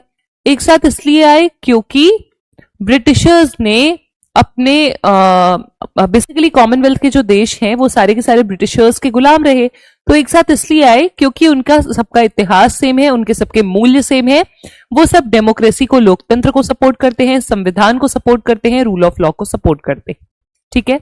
सवाल ये उठता है कि क्या इस पर ब्रिटिशर्स का कोई कंट्रोल है? अभी नहीं। ब्रिटिश मोनार्क इनके नाम मात्र के हेड हैं, टिपिकली मतलब ओरिजिनली नाम मात्र के ही, सिर्फ कहने को ब्रिटिश मोनार्क इसके हेड हैं पेपर में, और कोई ऐसा रोल नहीं है कि ब्रिटिश मोनार्क वहां पे मीटिंग को भी चेयर करते हो, ऐसा कुछ भी नहीं है, ठीक है। ब्रिटेन के जो राजा हैं या जो रानी है, मोनार्क है, वो सिर्फ और सिर्फ नाम मात्र के कॉमनवेल्थ के हेड हैं। कॉमनवेल्थ अस्तित्व में आता है बाल्फोर डिक्लेरेशन से 1926 से ही, लेकिन इंडिया 47 में कॉमनवेल्थ का सदस्य बनता है। इंडिया कॉमनवेल्थ का सदस्य क्यों है अभी तक? क्या कोई सदस्य बाहर निकल सकता है अगर वो चाहे? जी बिल्कुल, सदस्य बाहर निकल सकता है कॉमनवेल्थ से। इंडिया अभी तक मेंबर इसलिए है क्योंकि इंडिया का कोई नुकसान नहीं है, बल्कि इंडिया का लाभ ही है कि सारे देश जो नए नए आजाद हुए हैं तृतीय विश्व के, उनमें इंडिया एक लीडर की तरह खुद को रिप्रेजेंट कर सकता है। ये सारे देश एक दूसरे के लिए सहानुभूति रखते हैं, एक सॉफ्ट कॉर्नर रखते हैं, और इसीलिए इंडिया को इकोनॉमिक बेनिफिट भी मिल सकता है, मिलता है। इंडिया की पोजीशन और स्ट्रांग हो सकती है, right? That is the whole point of Commonwealth. फटाफट तुम लोग बहुत वो करते हो यार, पूरा का पूरा टॉपिक रिपीट करा लेते हो फटाफट, ऐसा नहीं कि समझ लो। कॉमनवेल्थ रिपीट कर लिया, अब एनआईईओ भी रिपीट करा लो, नए टॉपिक सफर करेंगे। ठीक है, एनआईईओ क्या है? न्यू इंटरनेशनल इकोनॉमिक ऑर्डर, नई अंतरराष्ट्रीय अर्थव्यवस्था। ठीक है, अर्थव्यवस्था या आर्थिक व्यवस्था। न्यू इंटरनेशनल इकोनॉमिक ऑर्डर का मेन मुद्दा क्या है? न्यू इंटरनेशनल इकोनॉमिक ऑर्डर की आवश्यकता किसको होगी? विकासशील देशों को। आवश्यकता किसको होगी? लीस्ट डेवलप्ड कंट्रीज को, जो डेवलपमेंट की दौड़ में सबसे पिछड़े हैं। और डेवलपमेंट की दौड़ में सबसे पिछड़े कौन है? एशिया, अफ्रीका, लैटिन अमेरिका के देश। और स्पेसिफिक बात करें तो एशिया अफ्रीका के देश, जो कि बाद में आजाद हुए, लेट आजाद हुए। तो वो सारे देश जिन्हें हम साउथ कोऑपरेशन के देश कहते हैं, जिन्हें हम एलडीसीज कहते हैं, जिन्हें हम थर्ड वर्ल्ड कंट्रीज कहते हैं, ये सब टर्म्स एक ही ग्रुप को डिनोट करते हैं। ठीक है, वो सारे देश एनआईईओ का कॉन्सेप्ट 1970 के दशक में लेकर के आए। वैसे तो ये कॉन्सेप्ट 1950 में ही आ गया था, बट 1970 में, स्पेसिफिकली 1975 में यूएन जनरल असेंबली का 6वां स्पेशल सेशन हो रहा था, जहां पे एक रेजोल्यूशन पारित होता है। उसे यूएन रेजोल्यूशन 1971 भी कहते हैं, और ध्रुवजीत ने बताया था इसे यूएन रेजोल्यूशन 3201 भी कहते हैं। ठीक है, यूएन रेजोल्यूशन 1971 या 3201 से एनआईईओ की स्थापना होती है। एनआईईओ के मुख्य उद्देश्य क्या है? सबसे पहला मुख्य उद्देश्य है कि जो लीस्ट डेवलप्ड कंट्रीज हैं, उनके आर्थिक रिसोर्सेज जो हैं, उनके प्राकृतिक रिसोर्सेज जो हैं, उसको मिसयूज वेस्टर्न कंट्रीज ना करें, जिसमें मैंने आपको वो नीम के पेड़ का एग्जांपल दिया। दूसरा, जो लीस्ट डेवलप्ड कंट्रीज हैं, उनको विदेशी मार्केट्स का, वेस्ट के मार्केट्स का एक्सेस मिले कि वो भी अपना प्रोडक्ट वहां पे बेच सकें। तीसरा, टेक्नोलॉजी जो भी वेस्ट से आती है ईस्ट में, वो मिनिमल प्राइस पे आए। वो ईस्ट की तरफ ऐसा ना देखे कि ईस्ट से उन्हें लाभ कमाना है, नहीं, बल्कि ईस्टर्न कंट्रीज उनसे पीछे हैं डेवलपमेंट में, तो उन्हें उनका हाथ पकड़ना है, कोऑपरेशन दिखाना है, सहयोग करना है।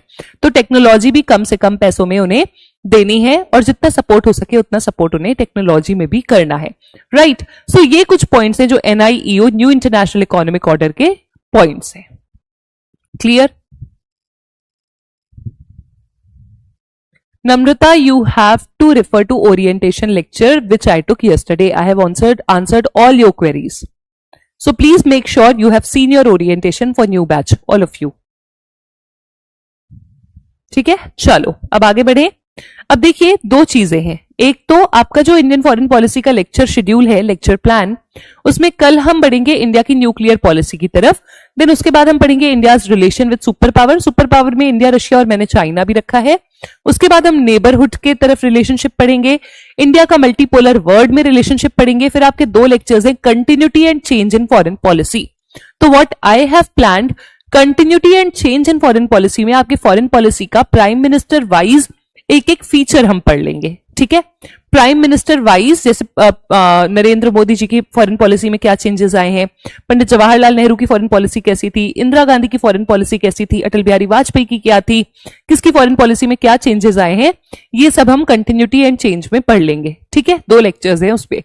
ऑल्सो आपका यूनिट नंबर 8 का अभी मैं पढ़ाऊंगी आपको, ये 6th है, फिर 7th पढ़ेंगे, फिर 8th। यूनिट नंबर 8 का एक टॉपिक है, पहला टॉपिक है state development, state economy and development. ठीक है, उस टॉपिक में आप पढ़ोगे, अपना लेक्चर प्लान देखोगे ना आप, तो उसमें पहला टॉपिक है स्टेट इकोनॉमी और development, unit number 8, political processes in India. तो स्टेट इकोनॉमी एंड डेवलपमेंट में आप 5 ईयर प्लान्स पढ़ते हो। 5 ईयर प्लान्स में इंपॉर्टेंट क्या क्या डेवलपमेंट्स हुए वो आप पढ़ते हो, जिसमें मैं आपको कहती हूं कि एक नोट्स तैयार कर लो रिवीजन के लिए, आपको बताऊंगी मैं 8 में। तो यूनिट नंबर 8 का वो टॉपिक और फॉरेन पॉलिसी हर प्राइम मिनिस्टर वाइज जो हम पढ़ेंगे, इसमें आप लिंक करके पढ़ोगे ना तो आपको बहुत अच्छे से समझ आएगा। ठीक है, अभी तो हम फॉरेन पॉलिसी पढ़ेंगे, जब यूनिट नंबर 8 पढ़ेंगे तो मैं आपको बार बार रिवाइज कराऊंगी कि देखो ये हमने पढ़ा था, इस फॉरेन पॉलिसी में पढ़ा था, तो इसलिए कंटिन्यूटी और चेंज वाला टॉपिक बहुत अच्छे से पढ़ना। अभी हम क्या फोकस करेंगे, नाम, नॉन अलाइंड मूवमेंट। ये आपका ओवरलैपिंग टॉपिक है, क्योंकि ये पंडित जवाहरलाल नेहरू की फॉरेन पॉलिसी का भी फीचर है, एंड अपार्ट फ्रॉम दैट ये इंडिया की फॉरेन पॉलिसी का एक बेसिक फीचर भी है। अभी हम features of Indian foreign policy पढ़ रहे हैं, तो हम नाम को डिस्कस करेंगे डिटेल से। जब मैं आपको कंटिन्यूटी एंड चेंज पढ़ाऊंगी, तब सिर्फ आपको नाम का नाम बताऊंगी कि ये प्रधानमंत्री जवाहरलाल नेहरू जो थे हमारे, उनकी फॉरेन पॉलिसी का एक फीचर था। ठीक है, तो हम नाम की तरफ बढ़ेंगे, नॉन अलाइंड मूवमेंट, जिसको आपको बहुत अच्छे से समझना है। ओवरलैपिंग टॉपिक है, बट मैं दोबारा आपको नहीं पढ़ाऊंगी ताकि आपका टाइम वेस्ट ना हो। ठीक है, नाम क्या है? नॉन अलाइंड मूवमेंट, गुट निरपेक्ष आंदोलन।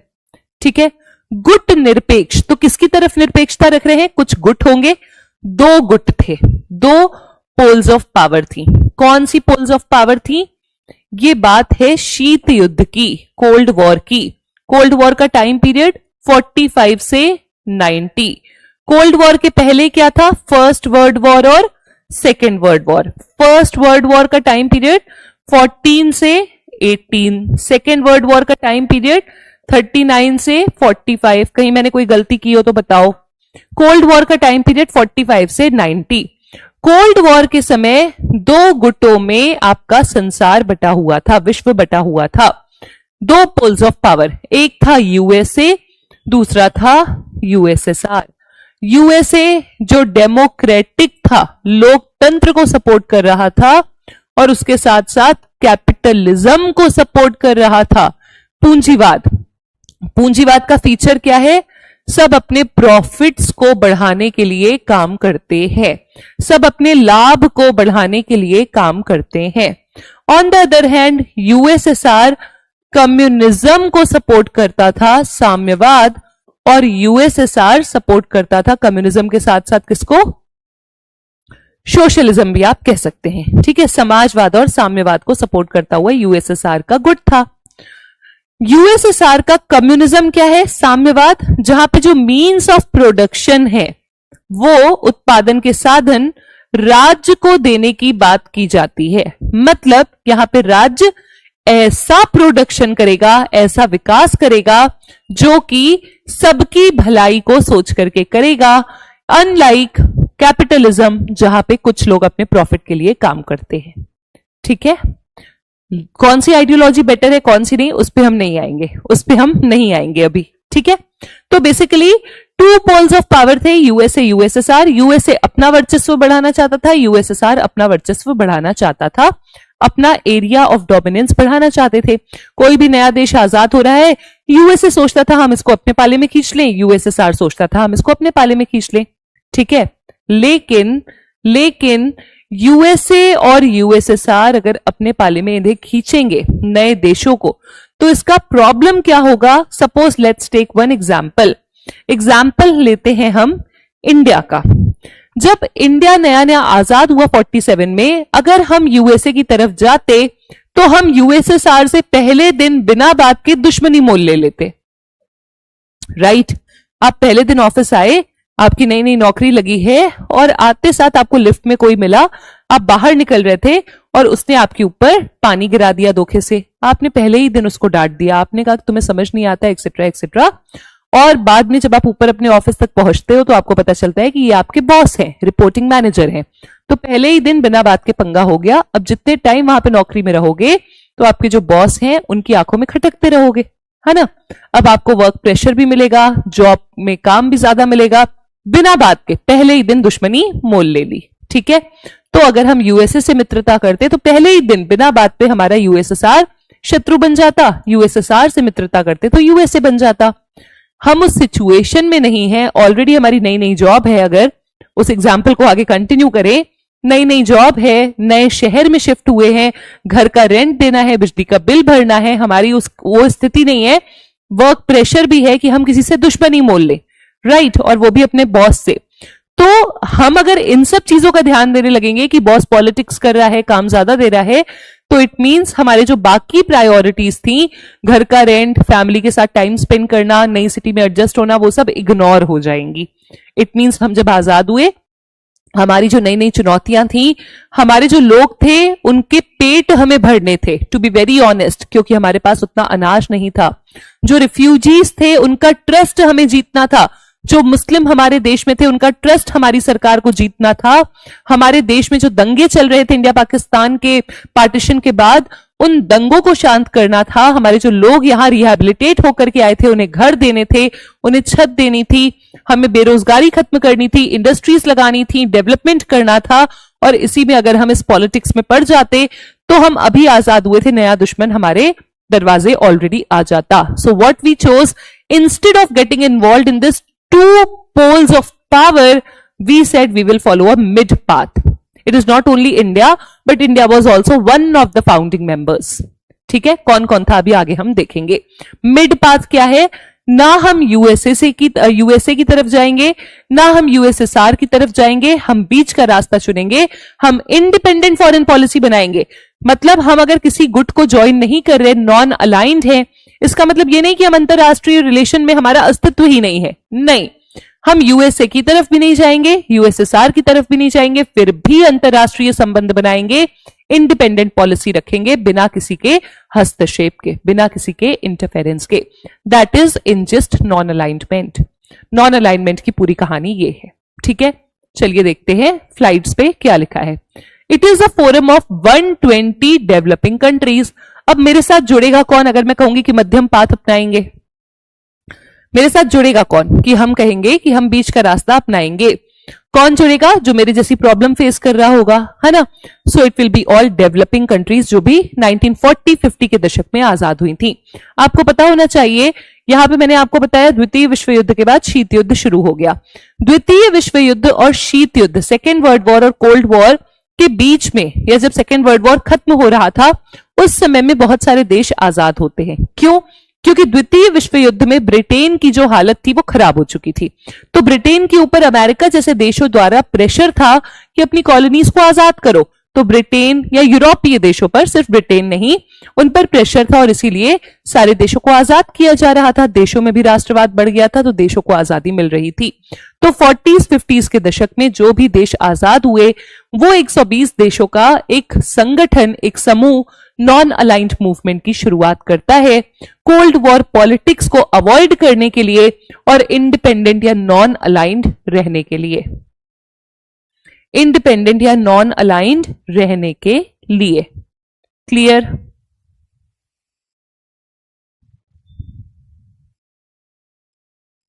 Clear? Moving ahead. Non alignment cold war का फिनोमेना है, जिसमें हमें पता चलता है कि वो देश जो किसी को भी ज्वाइन नहीं करना चाहते हैं टू पावर ब्लॉक्स में, वो एकजुट होते हैं, एक समूह, एक गुट बनाते हैं. एंड ध्यान दीजिएगा, the policy does not represents neutrality. इसका मतलब ये नहीं है कि हमें कोई फर्क नहीं पड़ता अंतरराष्ट्रीय संबंध से. No, it is an action oriented policy under which countries decided to not be dictated by the two superpowers and keep the freedom to make their own decisions on their own. जहां पे हमने कहा कि हम अपनी policy खुद से बनाएंगे. ठीक है, very important can be a question कि यूनाइटेड नेशंस के बाद लार्जेस्ट ग्रुपिंग अगर राज्यों की कोई है तो that is non aligned movement. United Nations की सदस्यता कितनी है? Membership of UN. United Nations की सदस्यता कितनी है? Membership of UN.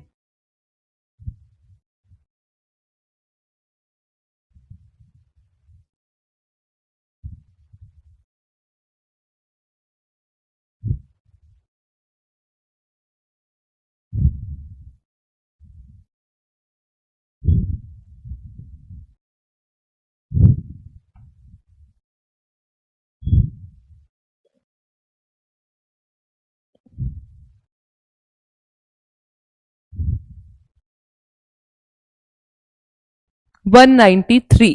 ठीक है, यहां पे 120 हमने देखे हैं. 193 यूनाइटेड नेशंस की है, याद रखिएगा. 120 हमने यहां पे देखे हैं. ठीक है, जन्म होता है नॉन अलाइंड मूवमेंट का 1961 में. ओके, स्टैब्लिश्ड इन सितंबर 1961. कहां पर? बेलग्रेड, यूगोस्लाविया में.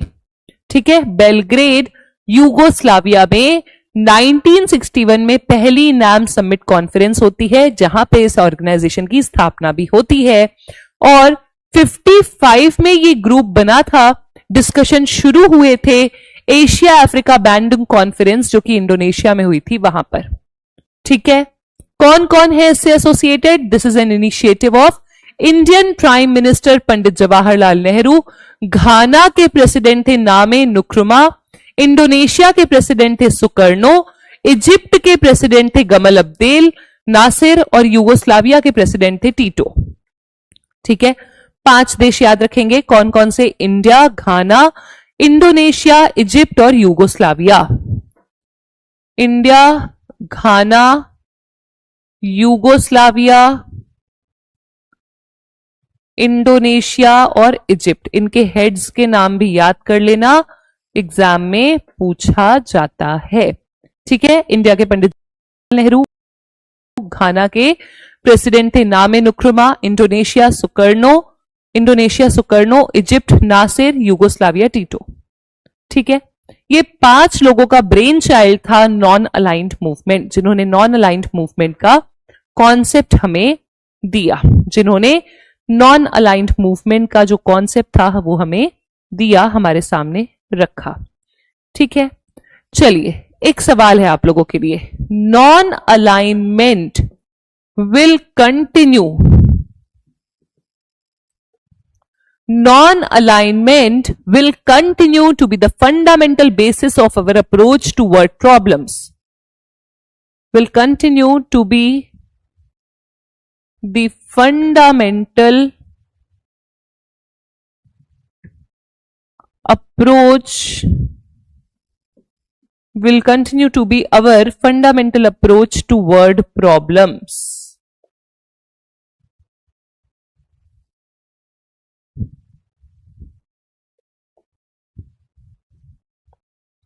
Fundamental approach toward problems and our relations with other countries. And our relations with other countries. मतलब नॉन अलाइंड मूवमेंट विश्व की जो समस्याएं हैं और दूसरे देशों के साथ हमारे जो संबंध हैं, उनके लिए हमारी बेसिक अप्रोच, हमारी मूल्य दृष्टिकोण उन प्रॉब्लम्स को सॉल्व करने का नॉन अलाइनमेंट ही रहेगा। ये किसका कथन है आपको मुझे बताना है। Option number A Pandit Nehru, option number B Lal Bahadur Shastri, option number C S Jaishankar, या फिर option number D doctor Manmohan Singh. Poll में आपको मुझे जवाब देना है इसका। पोल आपका लाइव है 45 सेकेंड्स का। जो स्टूडेंट्स पहली बार पोल में जवाब देंगे, आपके स्क्रीन पर ऊपर एक पोल का निशान बन करके आ रहा होगा, उसमें आप जाएंगे, ए बी सी या डी, जो भी आपको सही जवाब लग रहा है उसको प्रेस करेंगे। ठीक है, हमारी विदेश नीति का विश्व के स्तर पर समस्याओं से लड़ने का मूल आधार नॉन अलाइनमेंट हमेशा रहेगा।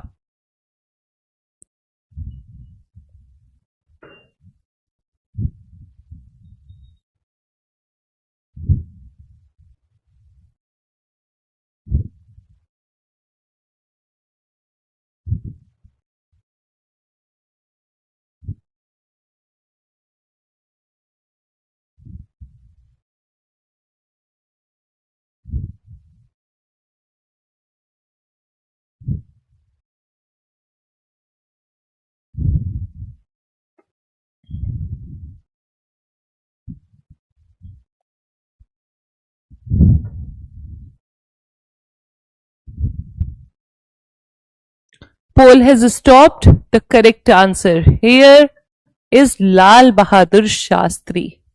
ठीक है, नॉट पंडित नेहरू। नाम विल कंटिन्यू, इससे आइडेंटिफाई करो ना, नेहरू ने तो स्टैब्लिश किया था।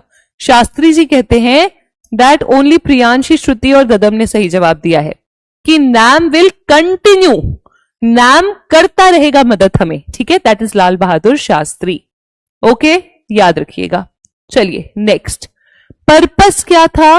The purpose of the organization was enumerated by Fidel Castro in his Havana Declaration of 1979 as to ensure the national independence, sovereignty, territorial integrity, security. Purpose क्या था कि जो भी नए देश हैं उनमें साम्राज्यवाद, उपनिवेशवाद को, नव उपनिवेशवाद को, नस्लवाद को अवॉइड किया जाए।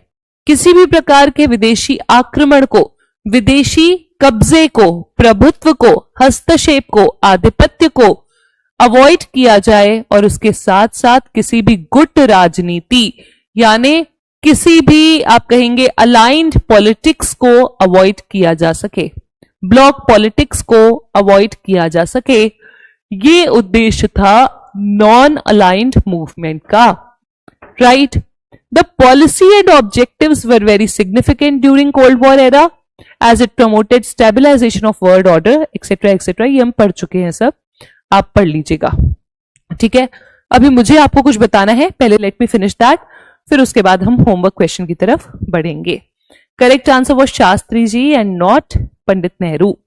ओके, चलिए, तो नॉन अलाइंड मूवमेंट के बारे में आपको यह पता होना चाहिए। कहां से सवाल बनता है कि 120 मेंबर्स हैं, कोल्ड वॉर फिनोमिनन है, 1961 बेलग्रेड यूगोस्लाविया समिट में नॉन अलाइनमेंट फॉर्मली स्टैब्लिश होता है, जो कि नाम की पहली समिट भी थी। किसका किसका इनिशिएटिव था? पंडित जवाहरलाल नेहरू, घाना के प्रेसिडेंट, इंडोनेशिया के प्रेसिडेंट, इजिप्ट के हेड और यूगोस्लाविया के president, right.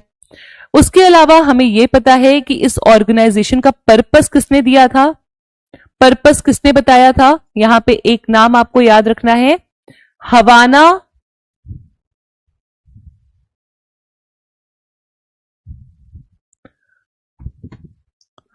हवाना declaration of 1979, फीदल Castro. ठीक है, फीदल कास्त्रो का हवाना डिक्लेरेशन जो है वो हमें पर्पस बताता है। Anyone has information about this? किसी ने मुझसे सवाल भी नहीं पूछा,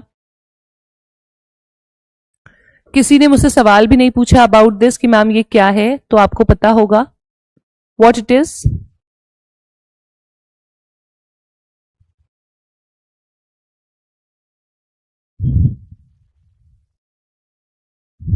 किसी को पता है? Anyone has idea about this कि हवाना डिक्लेरेशन क्या है या फीदल कास्त्रो का क्या रोल है?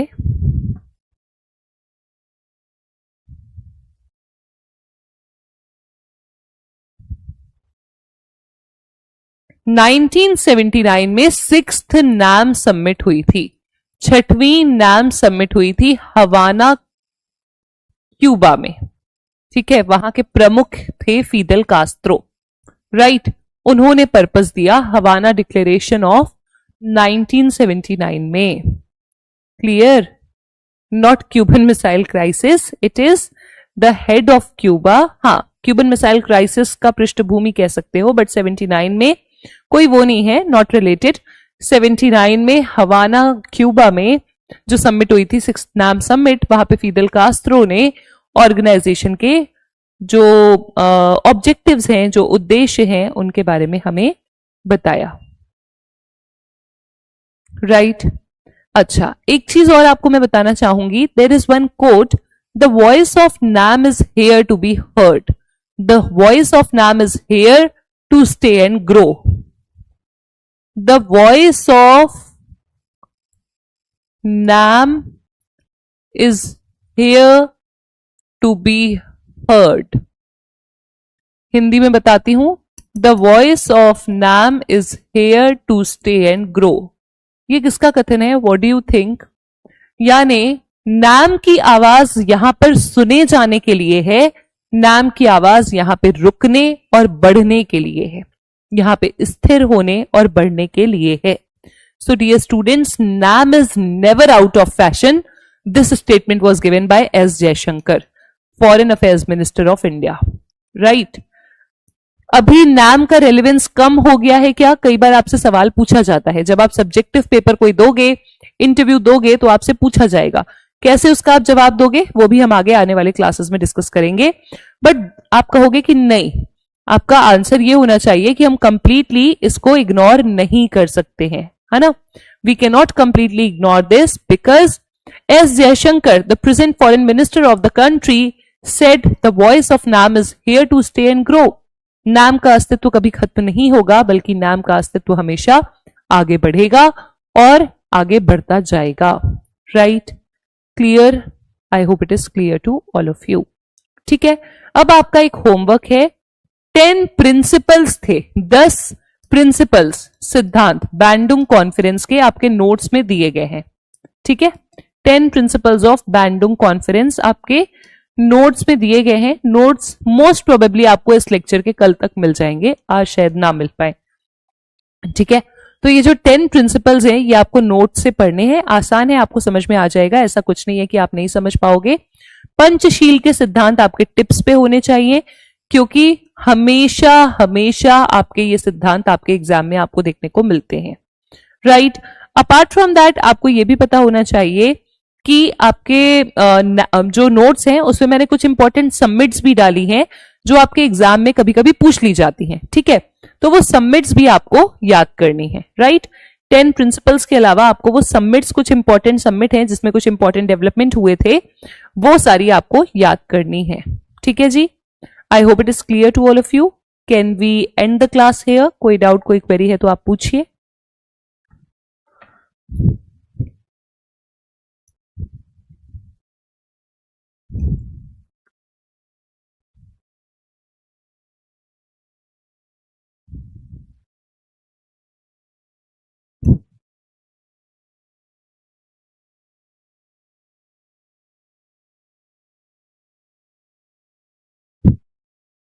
ओके चलिए, तो क्लास को यहां पे खत्म करते हैं।